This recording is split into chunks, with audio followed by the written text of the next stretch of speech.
আওয়ামী লীগ মানে শুধু শেখ হাসিনা নয়, আওয়ামী লীগ মানে শুধু শেখ হাসিনা নয়। শেখ হাসিনা কিছুই করে নাই আসলে হিতির জন্য, শেখ হাসিনা জাতির জন্য করতে চাইছিল, কিন্তু ফাটা বাসে আটকে গেছে, ফাটা বাসে আটকে গেছিল। শেখ হাসিনা যে এক মেয়ে লোক হওয়ার কারণে এমন প্রথম পর্যায়ে শেখ হাসিনা বুদ্ধিতে করা হয়েছিল, অনেকগুলো বিডিআর বিদ্রোহ শেখ হাসিনা বুদ্ধিতে করা হয়েছিল ক্ষমতা টিকে থাকার জন্য ইন্ডিয়ার পরামর্শে।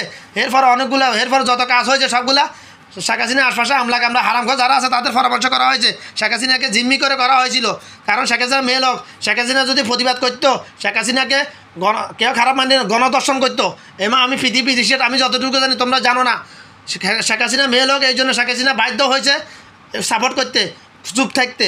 শেখ হাসিনা দেশের জন্য অনেক কিছু এমন এমন কিছু করেছে বাঙালি যাতে আগামী 50 বছর এগুলো কল্পনা করতে পারবে না, যেগুলা বলিউড সিনেমায়, হলিউড সিনেমায় দেখানো হয় 50 বছর কি পরে কী হবে, ওইগুলো শেখ হাসিনা করে দেখাচ্ছে। পানির তলে দিয়ে টানেল, মাটির তলে দিয়ে পানির লাইন, স্কিমের হুদিনে দান করার জন্য। এগুলা বাঙালি জাতি কল্পনা করে নাই কখনো। অনেকগুলা মুনাফিকের একটা চরিত্র হলো, যাকে ভালো লাগে না তার কোনো গুণ চোখে দেখে না, যাকে ভালো লাগে তার কোনো দোষ চোখে দেখে না। এটা মুনাফিকের একটা নিকৃষ্ট চরিত্র, আল্লাহর কসম করে ফেলতেছি। এই জন্য শেখ হাসিনার কোনো গুণ বাঙালি জাতির নজরে আসতেছে না। শেখ হাসিনার দোষও আছে, গুণও আছে, তবে দোষের চাইতে গুণ অনেক বেশি। কিন্তু দোষগুলো মারাত্মক। সবচেয়ে বড় দোষ হলো আমার আল্লাহর গোলাম আল্লাহ হোসেন সাইদিকে যাবজ্জীবন কারাদণ্ড দেওয়া, মাওলানা মতিউর রহমান নিজামীকে, গোলাম আজমকে ফাঁসি দেওয়া। শেখ হাসিনা সবচেয়ে বড় ভুল হচ্ছে এগুলা। শেখ হাসিনা যদি এই কাজগুলো না করতো, শেখ হাসিনার উপর আল্লাহর গজব আসতো না আল্লাহর গজব।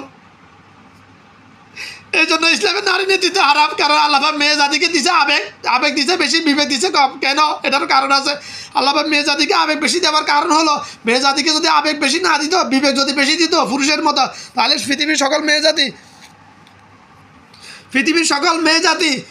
সকল আদম সন্তানের মধ্যে সকল মেয়ে জাতি একবার একটা সন্তান জন্ম দেওয়ার পরে জীবনে কখনো স্বামীর সাথে ঘুমাইতেও না, আর যদি আবেগ বেশি না দিত। এই জন্য আল্লাহ পাক মেয়েদেরকে আবেগ দিছে বেশি, বিবেক দিছে কম, মেয়েদের দেমাগ আটুন নেছে। এটা সত্য।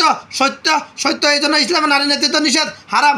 যে পরিবারে, যে রাষ্ট্রে, যে সমাজে নারী নেতৃত্ব দেয়, ওই সমাজ ধ্বংস, ওই পরিবার ধ্বংস। ওই পরিবার কখনো আইন উন্নতি করতে পারবে না, ওই সমাজ কখনো আইন উন্নতি করতে পারবে না, ওই রাষ্ট্র কখনো আইন উন্নতি করতে পারবে। প্রমাণ গত 16 বছর কী হয়েছে দেখো।